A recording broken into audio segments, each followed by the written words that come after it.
अंतःस्रावी तंत्र बताने से पहले हमने आपको तंत्रिका तंत्र में बताया था कि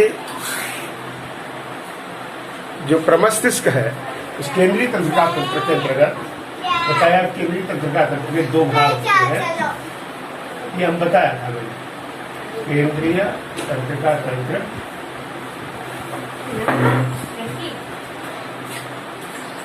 केंद्रीय तंत्रिका तंत्र के दो भाग बताए थे। इसमें बताया था नंबर 1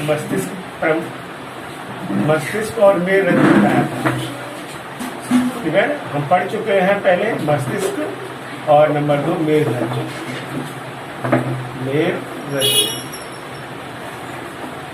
ठीक है, मस्तिष्क और मेरुरज्जु पढ़ चुके हैं। अब इसमें हम बात करेंगे मस्तिष्क के जो है 3 भाग होते हैं। मस्तिष्क है, इसके 3 भाग होते हैं। मस्तिष्क के भाग हैं, नंबर 1 अग्र मस्तिष्क, अग्र मस्तिष्क, मध्य मस्तिष्क और पश्चिम मस्तिष्क। इनके बारे में हमने बता दिया। अब अग्र मस्तिष्क का 2 भाग है। सबसे पहला ये अग्र मस्तिष्क है, इसके 2 भाग हैं। नंबर 1 प्रमस्तिष्क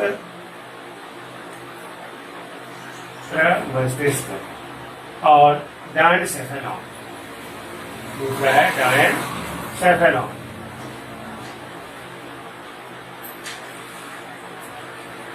अब प्रमस्तिष्क है, बताया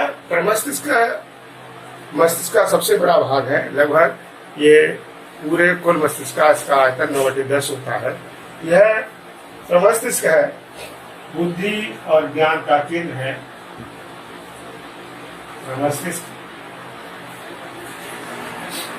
बुद्धि विवेक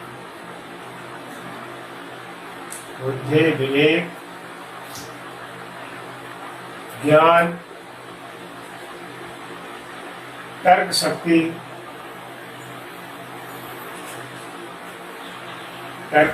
विचार शक्ति,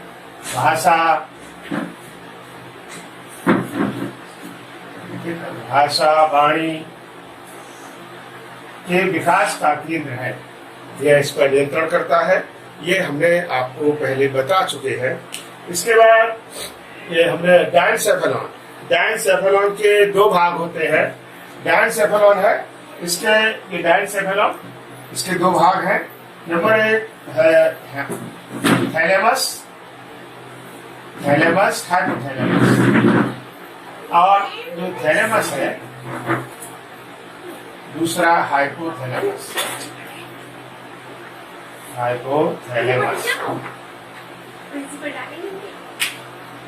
ठीक, इसके 2 भाग हैं, थैलेमस और हाइपोथैलेमस। ठीक है, ठंड है, दर्द है, ठंड, दर्द और ताप का अनुभव करता है। इसके बाद गर्म वस्तुओं का अनुभव करता है, ये थैलेमस का काम है। इसके बाद है हाइपोथैलेमस, ये भूख प्यास, ठीक है ना, भूख है, प्यास है, इसका घृणा है, प्रेम है, इसका ये अनुभव इससे होता है। घृणा, प्रेम और ये तापमान, शरीर का ताप है, उसका निर्णय करता है। ये हमने पहले आपको बता चुके हैं। अब इसमें आता है अंतःस्रावी तंत्र के बारे में। ये हम पहले समझा चुके हैं, उसकी अगली कड़ी है। इसको देखिए, अंतःस्रावी तंत्र। तो अंतःस्रावी तंत्र के अंतर्गत वह ग्रंथियां आती हैं जो नलिका विहीन है और शरीर में एक जगह पाई जाती है, और ये ब्लड में हार्मोन का स्राव करती है। ये हार्मोन शरीर में जाकर के रुधिर के द्वारा शरीर में जहाँ आवश्यकता वहां पहुंच जाते हैं। देखिए, एक होते हैं, 2 हैं, एक तो ये एंजाइम होते हैं, एक हार्मोन्स होते हैं। तो बताया अंतःस्रावी तंत्र है, इसमें अंतःस्रावी ग्रंथियां आती हैं। अंतःस्रावी ग्रंथियां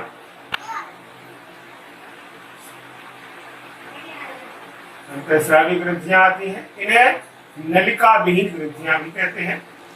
नलिका विहीन ग्रंथियां, ठीक है, ये नलिका विहीन ग्रंथियां हैं। तो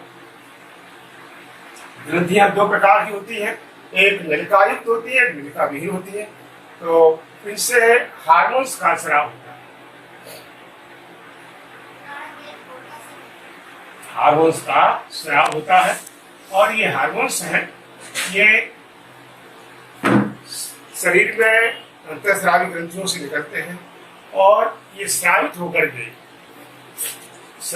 के जहां आवश्यकता होती है वहां ये पहुंचते हैं, अपना कार्य करते हैं। तो अंतःस्रावी ग्रंथियां या नलिका विहीन ग्रंथियां हैं, उनमें सबसे पहले आएगा, तो सबसे पहले ये अभी हार्मोन्स की बात की। हार्मोन्स क्या होते हैं, ठीक है ना। हार्मोन्स, ये हार्मोन है, ये प्रोटीन के बने हुए, ठीक है ना, प्रोटीन के बने जटिल पदार्थ हैं, बने जटिल पदार्थ होते हैं, प्रोटीन के बने जटिल पदार्थ होते हैं। और पहली बात, दूसरी बात, ये अपना शरीर में कार्य करने के लिए इनकी कम आवश्यकता होती है या अल्प मात्रा में ये प्रभावशाली है, अल्प मात्रा ही प्रभावशाली होती है, प्रभावशाली है। और ये जहां इनकी आवश्यकता है रुधिर के द्वारा वहां पहुंचते हैं और अपना कार्य करते हैं। ठीक, इसके बाद आता है कुछ जो अंतःस्रावी ग्रंथियां हैं जिससे हार्मोन्स निकलते हैं, जैसे पीयूष ग्रंथि है, थायराइड ग्रंथि है और पैराथायराइड ग्रंथि है, अधिवृक्क या एड्रिनल ग्रंथि है और थाइमस ग्रंथि है, आदि ग्रंथियां होती हैं। तो इन ग्रंथियों के बारे में हम समझेंगे। तो बताया, ये हार्मोन्स के बारे में बताया। अब आता है इसमें अंतःस्रावी ग्रंथियां। सबसे पहले आता है पीयूष ग्रंथि, ठीक है, नंबर 1 पीयूष ग्रंथि। पीयूष ग्रंथि, इसको हम पिट्यूटरी ग्रंथि भी कहते हैं, ठीक है ना, पिट्यूटरी ग्रंथि ग्लैंड, पिट्यूटरी ग्रंथि है, इसको मास्टर ग्रंथि भी कहते हैं, मास्टर ग्रंथि। अब क्या है, इसके माने जो पीयूष ग्रंथि के इसके भाग है, अग्रभाग से लगभग 11 प्रकार के हार्मोन्स निकलते हैं और पश्च भाग से 2 हार्मोन्स निकलते हैं। इस तरह से इससे 13 हार्मोन का स्राव होता है और 13 प्रकार के हार्मोन्स निकलते हैं। ये हार्मोन्स शरीर की विभिन्न ग्रंथियों को नियंत्रित करते हैं, इसलिए इसे मास्टर ग्रंथि कहते हैं। अब सबसे पहले बताया जो पीयूष ग्रंथि है, इसको मास्टर ग्रंथि बता दिया कहते हैं। तो इससे ऐसे हार्मोन्स निकलते हैं जो दूसरी ग्रंथियों को कंट्रोल करते हैं, जिससे कि शरीर की जो क्रिया है वो नियमित बनी रहती है। तो सबसे पहले इसमें आता है जैसे वृद्धि हार्मोन। तो वृद्धि हार्मोन, इससे वृद्धि हार्मोन का स्राव होता है और वृद्धि हार्मोन के कारण शरीर की लंबाई बढ़ती है, ठीक है ना, शरीर की लंबाई बढ़ती है, शरीर की लंबाई में वृद्धि होती है। इससे अस्थियां हैं वो बढ़ जाती है। तो इसको ये ग्रोथ हार्मोन्स कहते हैं, ये GW या इसको ग्रोथ हार्मोन्स, GH कहिए, ग्रोथ हार्मोन्स, ठीक है ना। ये शरीर की लंबाई है, पेशियां बढ़ जाती हैं। और अगर इसका अल्प स्राव होता है, ठीक है, इस हार्मोन के अल्प स्राव से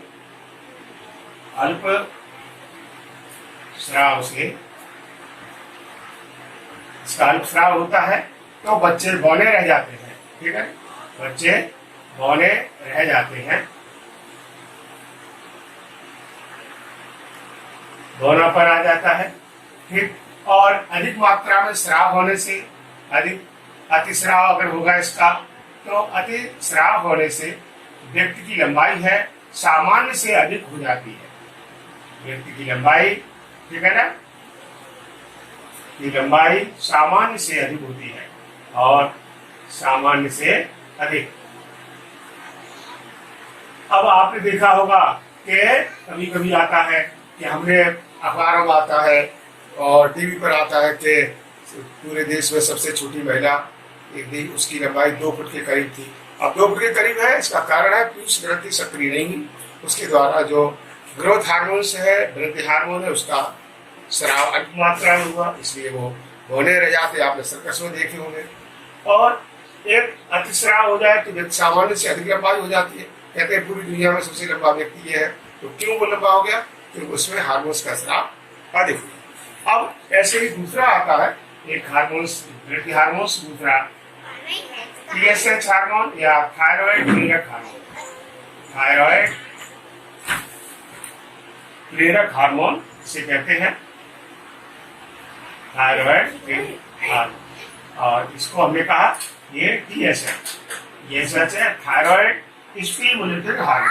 अब थायराइड स्टिमुलेटिंग हार्मोन है, ये थायराइड ग्रंथि को क्या है, थायराइड ग्रंथि को किसके लिए, थायरॉक्सिन हार्मोन के स्राव के लिए प्रेरित करता है, ठीक है ना। थायरॉक्सिन हार्मोन के स्राव के लिए प्रेरित करता है,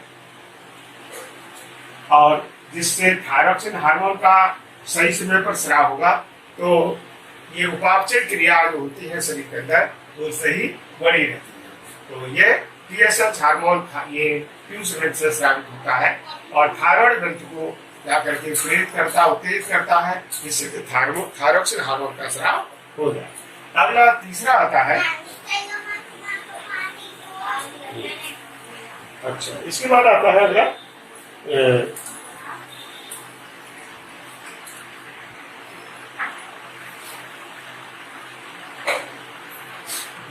अगला ये थायराइड प्रेरक हार्मोन। ऐसे ही दूसरी ग्रंथियां हैं, उनको प्रेरित करने वाले हार्मोन्स का स्राव होता है।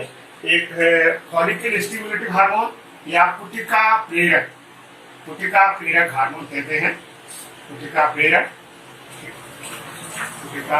प्रेरक हार्मोन, ये इसको FSH फॉलिकल स्टिमुलेटिंग हार्मोन, ये जो गॉनेड्स है, अंडाशय है, वृषण है, उनको प्रेरित करता है ताकि इसमें शरीर की जो जनन ग्रंथियां हैं उनका विकास हो सके। तो ये फॉलिकल स्टिमुलेटिंग हार्मोन है। फिर एक LH हार्मोन ल्यूटिनाइजिंग हार्मोन, माने ल्यूटिनाइजिंग प्रेरक हार्मोन है, ल्यूटिनाइजिंग प्रेरक हार्मोन।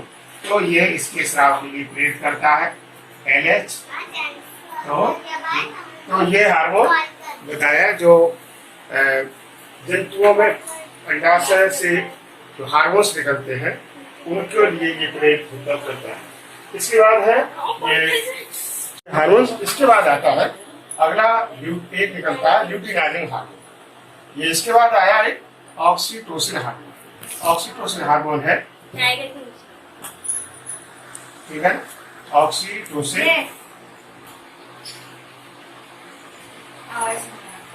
हार्मोन है। ये स्त्रियों में प्रसव के समय गर्भाशय की दीवारों को संकुचित करता है, जिससे प्रसव होने में आसानी हो जाती है। तो ये ऑक्सीटोसिन हार्मोन है, निकलता है। एक का LH, इसको कहते हैं इसको PRL हार्मोन है, इसको प्रोलैक्टिन हार्मोन। ये प्रोलैक्टिन हार्मोन है, इसका स्राव होता है। तो ये प्रसव के बाद या प्रसव के समय स्तन ग्रंथियों में दुग्ध के स्राव के लिए ये प्रोलैक्टिन हार्मोन है, ये प्रेरित करता है, इसको PRL कहते हैं। तो इस तरह से ये ऑक्सीटोसिन है। तो देखा होगा जो भैंस वगैरह में कुछ लोग इंजेक्शन लगाते हैं, पर सरकार रोक लगा रखी है, तो उसमें लेकिन ऑक्सीटोसिन इंजेक्शन लगाते हैं, ये जिससे कि भैंस जो है दुग्ध जल्दी कम समय में उतार देती है, लेकिन सरकार के द्वारा रोक है क्योंकि ये हानिकारक भी होते हैं। तो इसके बाद एक प्रोलैक्टिन हार्मोन बताया प्रसव के समय, ये हार्मोन है, स्तन ग्रंथि में दुग्ध के स्राव के लिए प्रेरित करता है। अब अगली ग्रंथि आएगी नंबर 2, इसमें आनी है थायराइड ग्रंथि।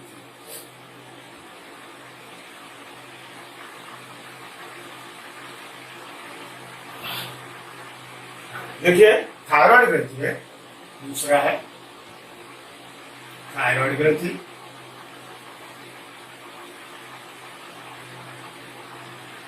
थायराइड यह मनुष्य के गले में जैसी है, इस तरह से ये, जैसे हमने कहा, ये ऐसे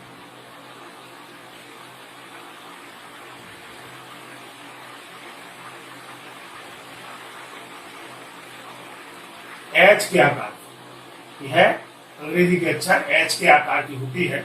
इसको थायराइड ग्रंथि कहते हैं, गले में पाई जाती है ये, ठीक। और ये थायराइड इस तरह से बताया, अंग्रेजी का अक्षर एच होता है, एच के आकार की है, तो गले में, ये कहा गले में पाई जाती है, गले में एच के आकार की है, गले में पाई जाती है, ठीक है। आकार कैसा है? एच के आकार की है, तो इसका आकार बता दिया। अच्छा, इससे क्या है, यह उपाप, इसका कार्य क्या है, यह उपापचय क्रिया को, ठीक है, नियंत्रित करती है। शरीर में जो उपापचय क्रिया है उसको कंट्रोल करती है, नियमन करना, ये इसका वर्क है, नियमन करना, ठीक। और इस तरह से ये, अब ये थायराइड ग्रंथि है, इसके द्वारा थायरॉक्सिन हार्मोन का स्राव होता है, इससे थायरॉक्सिन हार्मोन निकलता है। बताया था अभी कि पीयूष ग्रंथि है, ये पिट्यूटरी ग्लैंड है, उससे जो टीएसएच हार्मोन है वो इसको प्रेरित करता है और थायरॉक्सिन हार्मोन का स्राव होता है। तो थायरॉक्सिन हार्मोन है ये, जैसे कीट वगैरह होते हैं, कीटों में कीट हार्मोन निकलता है, मेढक में थायरॉक्सिन हार्मोन है, उससे उसकी जो कायाकरण अवस्था है, मेटामॉर्फोसिस अवस्था है, उसके अंतर्गत वो जल्दी शरीर की उसकी वृद्धि हो जाती है, तो थायरॉक्सिन हार्मोन है ये। और बताया इस हार्मोन के लिए, ये थायराइड ग्रंथि है, इसको निश्चित करने के लिए आयोडीन की आवश्यकता होती है। तो आयोडीन है, अगर आयोडीन है, आयोडीन के कारण, आयोडीन कारण यह ग्रंथि जो है एक निश्चित आकार में रहती है, यह नियंत्रित रहती है। और जो व्यक्ति, जो इनके आयोडीन की कमी है, तो उनमें ये थायराइड ग्रंथि है, ये गले में बड़ी हो जाती है आयोडीन की कमी के कारण। आयोडीन की कमी से, ठीक है, आयोडीन की कमी से गॉइटर या घेंघा रोग होता है, घेंघा रोग, इसको हम गॉइटर की बीमारी कहते हैं, ठीक है ना, गॉइटर की बीमारी हो जाती है, घेंघा रोग। इसमें क्या है, गला है, तो गले में ये हिस्सा नीचे की ओर फूल जाता है और फूल करके लटकने लगता है। ऐसा व्यक्ति आपने देखा होगा जिन्हें थायराइड की प्रॉब्लम होती है। अब गला, ये थायराइड, ये तो है ही, इसके अलावा क्या है, बच्चों में इसकी कमी से, यानी थायरॉक्सिन हार्मोन की कमी से, या कह दिया आयोडीन की कमी से घेंघा रोग होता है, तो हमें दिखाई देता है। लेकिन बच्चे जो है, इससे, इसकी कमी से बच्चे हैं वो मंद बुद्धि हो जाते हैं, बच्चे हैं कैसे होंगे, मंद बुद्धि हो जाते हैं। तो बुद्धि के विकास के लिए ये आयोडीन आवश्यक है, इसलिए कहा जाता है कि हम आयोडीन युक्त नमक लें। आयोडीन युक्त नमक लेने से, गर्भवती महिलाएं हैं तो आयोडीन युक्त नमक लेंगे तो उनमें जो नमक, जो आयोडीन की मात्रा की पूर्ति होती रहती है नीर के साथ लेने से। और ये बच्चे के 5 वर्ष तक मनुष्य, मतलब बच्चे का मानसिक विकास होता है। अगर हमें आयोडीन की कमी रहती है तो बच्चे के मानसिक विकास नहीं हो पाता। अब आता है इसकी कमी से कौन से रोग हैं, तो माने इसको हम हाइपोथायराइड, हाइपरथायराइड कहते हैं। तो सबसे पहले इसमें हाइपोथायराइडिज्म, ये थायराइड हार्मोन की, माने इसके द्वारा जो हार्मोन है उसकी कमी के कारण निकलता है, तो ये रोग होता है। तो हमने कहा ये हाइपोथायराइडिज्म है, हाइपोथायराइडिज्म, इसको ये रोग है, इसको हाइपोथायराइडिज्म कहते हैं। और हाइपोथायराइडिज्म रोग है, इसके कारण इसकी, मतलब थायराइड हार्मोन की कमी से, क्या है ये, थायराइड मतलब इससे ये थायरॉक्सिन हार्मोन निकलता है, थायरॉक्सिन की हार्मोन की कमी से, थायरॉक्सिन है हार्मोन, जो थायरॉक्सिन कि कमी से यह रोग होता है, और कमी से यह रोग उत्पन्न होता है, हाइपोथायराइडिज्म होता है। और इसके कारण शरीर में जैसे हृदय की गति है, उपापचय क्रियाएं है, शरीर का तापमान है, आदि गड़बड़ हो सकते हैं। माने उपापचय क्रिया है, ठीक है ना, उपापचय क्रिया, हृदय हृदय स्पंदन है, हृदय की धड़कन कहते हैं, हृदय स्पंदन। और बताया ये उपापचय क्रिया है, हृदय स्पंदन है, और ये बताया दूसरा शरीर का तापमान है, ठीक है, शरीर का ताप, ये क्या है, गड़बड़ हो सकते हैं, हाइपोथायराइडिज्म। दूसरा एक और इसके कारण हाशमी रोग और क्रेटिनिज्म रोग होता है। एक हाशमी रोग होता है, इसमें हाशमी रोग। अब हाशमी रोग क्या है, देखिए हाशमी रोग में जैसे ये रोग है, थायरॉक्सिन हार्मोन की जब अधिक कमी हो जाती है तो थायराइड ग्रंथि है वो आत्महत्या कर लेती है, मतलब थायराइड ग्रंथि समाप्त हो जाती है। तो इस थायराइड ग्रंथि समाप्त हो जाती है तो वो होता है हाशमी रोग होता है। और दूसरा एक क्रेटिनिज्म रोग है, जो इसी के कारण होता है, क्रेटिनिज्म रोग है। ये रोग इसके द्वारा होते हैं, बताया हाइपोथायराइडिज्म। दूसरा आता है हाइपरथायराइडिज्म, ठीक है, दूसरा रोग है हाइपरथायराइडिज्म। हाइपरथायराइडिज्म ये रोग है।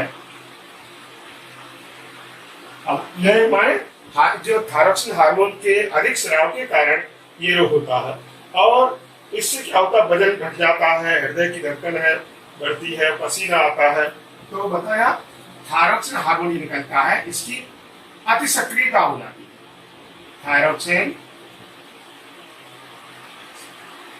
थायरॉक्सिन के अतिस्राव होता है। ये अतिस्राव से क्या होता है, वजन घटना, वजन है, बॉडी वेट है, कम हो जाता है, तो वजन घटना है, हृदय की धड़कन बढ़ जाती है, और इस तरह से ये इसमें प्रॉब्लम होती है।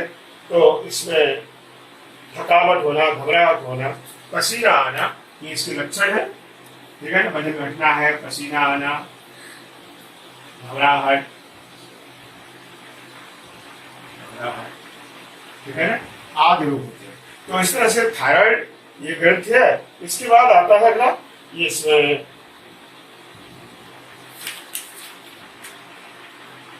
ये हमने बताया। अब इसके बाद है पैराथायराइड ग्रंथि। अब पैराथायराइड ग्रंथि है, ये इसके पीछे, थायराइड ग्रंथि के पीछे पैराथायराइड ग्रंथि होती है, ठीक है ना, ये पैराथायराइड ये बताया थायराइड के पीछे ही, थायराइड के पीछे, ठीक है ना, इसमें लगी रहती है। और ये पैराथायराइड ग्रंथि है, इससे पैराथार्मोन हार्मोन निकलता है, पैराथार्मोन हार्मोन निकलता है। और पैराथार्मोन है, ये ब्लड में पैराथार्मोन ये हार्मोन है, इसका स्राव होता है। और ये हार्मोन है कैल्शियम, ब्लड में या हृदय में कैल्शियम की मात्रा को नियमित करता है, कैल्शियम की मात्रा का नियमन करता है, नियमन करना, ये इसका पैराथायराइड हार्मोन है। उसका पैराथायराइड ग्रंथि से निकलने वाला पैराथार्मोन हार्मोन है, हृदय में कैल्शियम की मात्रा को कंट्रोल करता है। तो इस तरह से ये मैंने बताया। एक इसके बाद आता है, ये इसको कहते हैं अधिवृक्क ग्रंथि, ठीक है। अगला है ये नंबर 4 अधिवृक्क ग्रंथि, या इसको हमने कहा एड्रिनल ग्रंथि है। इसके नाम से अधिवृक्क लिखा है, इसको हम एड्रिनलिन, ठीक है, एड्रिनलिन ग्रंथि कहते हैं। और ये बताया जो वृक्क है, इसे वृक्क की रचना देखते हैं, इसलिए है, मान लीजिए इस तरह से वृक्क है, इसके ऊपर ये यहाँ पर वृक्क है, और यहाँ पर ये ग्रंथि इस तरह से लगी रहती है। तो इससे एड्रिनलिन, नॉर एड्रिनलिन हार्मोन निकलते हैं, ठीक है ना, एड्रिनलिन और दूसरा है नॉर एड्रिनलिन हार्मोन निकलते हैं।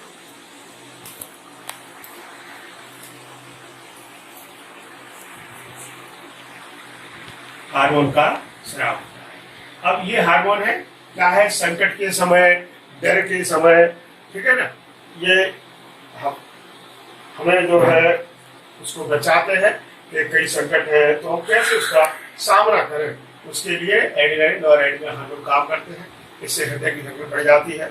और जो भय है बताया, संकट है, डर है, भय है, तो संकट, डर या भय के समय ये हार्मोन है, हमें उसके लिए हमें क्या करते हैं, बचाव का रास्ता बताते हैं। जैसे आप जा रहे हैं और जाते जाते रास्ते में कहीं पर कांटे पड़े हुए तो हमारा पैर भी रुक जाएगा हमारे माने, तो या हमें जैसे सामने से आप जा रहे हैं, कोई जंगली जानवर दिखाई दिया तो आप तुरंत उससे बचने का उपाय सोचेंगे। या कहीं जा रहे हैं, आपने कुत्ते को देखा, कुत्ता भागता हुआ आ रहा है, और अगर आप नीचे उससे बैठ जाएंगे तो वो सोचेगा ये कुछ ईंट उठा रहे हैं, तो भाग जाएगा। तो हमने बताया ये संकट के समय, डर के समय बचाव के लिए हमें प्रेरित करता है। ये कहते हैं कि फ्लीट और फाइट, या तो भागने के लिए प्रेरित करता है या संघर्ष करने के लिए हमें प्रेरित करता है। तो इस तरह से ये इसका हमने आपको बताया, पैराथायरॉइड, एड्रेनलिन ग्रंथि के बारे में बताया। एक तो थाइमस ग्रंथि होती है, और थाइमस ग्रंथि होती है ये शरीर में, थाइमस ग्रंथि है, थाइमस ग्रंथि, और ये ग्रंथि है जिससे जो हार्मोन्स निकलता है, थाइमस हार्मोन्स निकलता है, और ये शरीर में रोग प्रतिरोधक क्षमता बढ़ाता है। रोग प्रतिरोधक क्षमता इससे बढ़ती है, रोग प्रतिरोधक क्षमता है बढ़ती है, और इससे थाइमस ग्रंथि, इसमें जो WBC है वह कणिकाएं हैं वो बनती है, और ये शरीर को रोगों से बचाव करता है, रोग प्रतिरोधक क्षमता का विकास करता है। एक आती है इसमें पिनियल बॉडी। पिनियल बॉडी है, ये कहते हैं मस्तिष्क है हमारा जो सामने की ओर, यहाँ इसको तीसरी आंख भी कहा जाता है, और ये हमें इससे मेलाटोनिन, सेरोटोनिन हार्मोन का स्राव होता है। ये इस तरह से जैविक घड़ी है, उसको जो सेट करता है। कहते हैं कभी जब हम रात को जाते हैं, अगर 10 के हमारे सोने का समय है कि 10 बजे है, तो हम सोने के लिए ऊँगने लगते हैं, अगर नहीं सोएंगे तो ये मेलाटोनिन सक्रिय हो जाता है, हमें नींद नहीं आती फिर, और हम जागते रहते। तो इस तरह से ये मेलाटोनिन और सेरोटोनिन हार्मोन का स्राव करता है। इसके बाद एक आता है अग्नाशय से एक हार्मोन से करता है, ये तो हमने बता दिया इनके बारे में। तो अग्नाशय ग्रंथि है, उससे भी एक हार्मोन निकलता है, ठीक है। इसको अग्नाशय एक विस्तृत ग्रंथि है, अग्नाशय पैंक्रियास कहते हैं, और इससे जो हार्मोन निकलता है इंसुलिन हार्मोन निकलता है, और इंसुलिन हार्मोन है, इंसुलिन, तो इंसुलिन हार्मोन है, हार्मोन का स्राव होता है, और ये रुधिर में ग्लूकोज की मात्रा का नियमन करता है।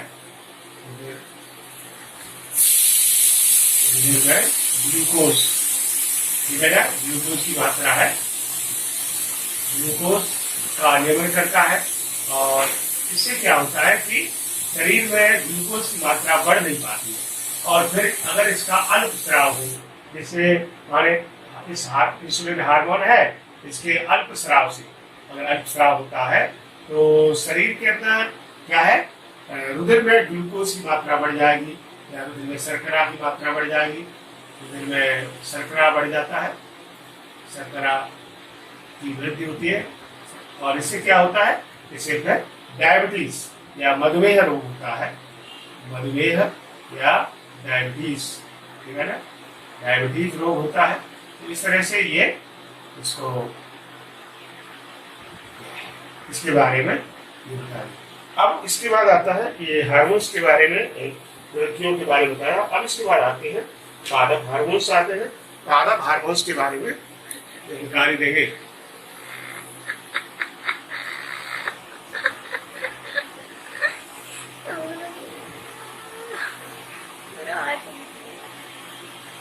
ये अगला है पादप हार्मोन्स, इसमें है, ठीक। पादप हार्मोन्स कैसे हैं उनके बारे में देखिए। पादप हार्मोन्स है, जैसे कि जंतुओं में जो हार्मोन्स निकलते हैं वह जंतु की शारीरिक क्रियाओं को नियंत्रित करते हैं, ऐसे ही पौधों में भी हार्मोन्स निकलते हैं, उन्हें पादप हार्मोन्स कहते हैं। और सबसे पहले है ऑक्सिन, ऑक्सिन हार्मोन निकलता है। तो ऑक्सिन हार्मोन है,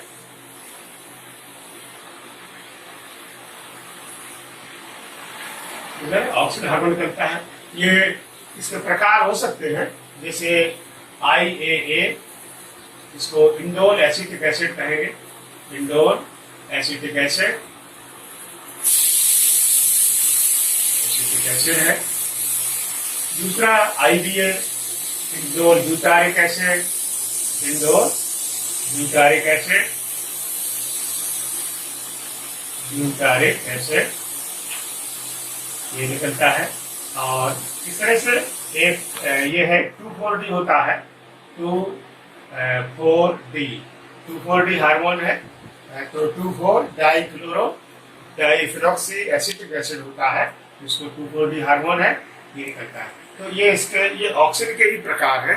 अब ऑक्सीजन हार्मोन का कार्य क्या है, इसकी खोज सबसे पहले ऐसा तो डार्विन ने की कैनारी घास में, लेकिन इसको कहा जाता है कि बेंट नाम के वैज्ञानिक ने इसका सबसे पहले प्रयोग किया था। बेंट ने इसकी खोज की थी ऑक्सीजन हार्मोन की। ठीक, अब जो ऑक्सीजन हार्मोन है इसके कार्य क्या है, तो सबसे पहले इसका जो कार्य है ये शीर्ष प्रभाविता, ठीक है ना, शीर्ष प्रभाविता का गुण होता है। इसमें शीर्ष प्रभाविता का गुण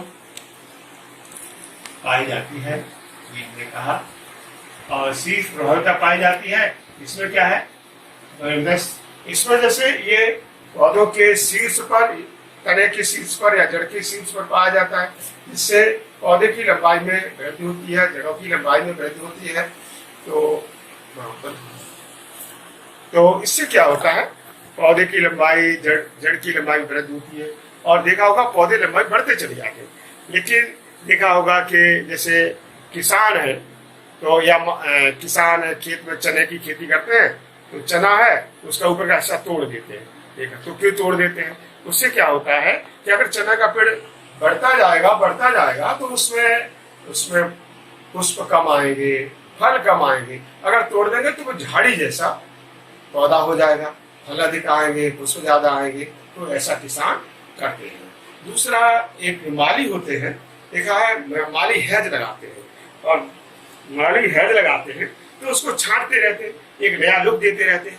तो क्या है कि अगर ऊपर का हिस्सा तोड़ दिया जाए किसी तरह का, तो उसकी शाखाओं में या शाखाएं, कलिकाएं हैं, वो ऑक्सीटोसिन के कारण, वो उसके ऑक्सीजन हार्मोन के कारण वृद्धि करने लगती है, और फिर वो झाड़ी का रूप लेते हैं। तो माली उनको एक नया रूप देते हैं गार्डन में। तो इस तरह से ये इसको कहते हैं शीर्ष प्रभाविता का गुण कहा जाता है। दूसरा है, एक अनिषेध फलन का गुण होता है। अनिषेध फलन क्या है कि ऑक्सीजन हार्मोन के प्रभाव से, अनिषेध फलन का गुण क्या है, इसके प्रभाव से जो है बिना बीजों के, बिना निषेचन क्रिया के फल बन जाते हैं। और उनमें अगर क्या है, इसका स्प्रे किया जाए तो बिना बीज वाले फल बनेंगे, या हम कहेंगे बिना निषेचन क्रिया के फल बनेंगे। जैसे अंगूर है, संतरा है, इनको हम कर सकते हैं, तो इसके स्प्रे के द्वारा ये हो जाते हैं। अगला है, इसमें क्या है, इसके प्रभाव से विलगन जो होता है पौधों में, विलगन रुक जाता है, विलगन की क्रिया है, विलगन रुक जाता है। तो ये हमने बताया ऑक्सीजन के कारण है। ठीक, अब ऐसे ही इसमें और गुण है। तो सबसे पहले इसमें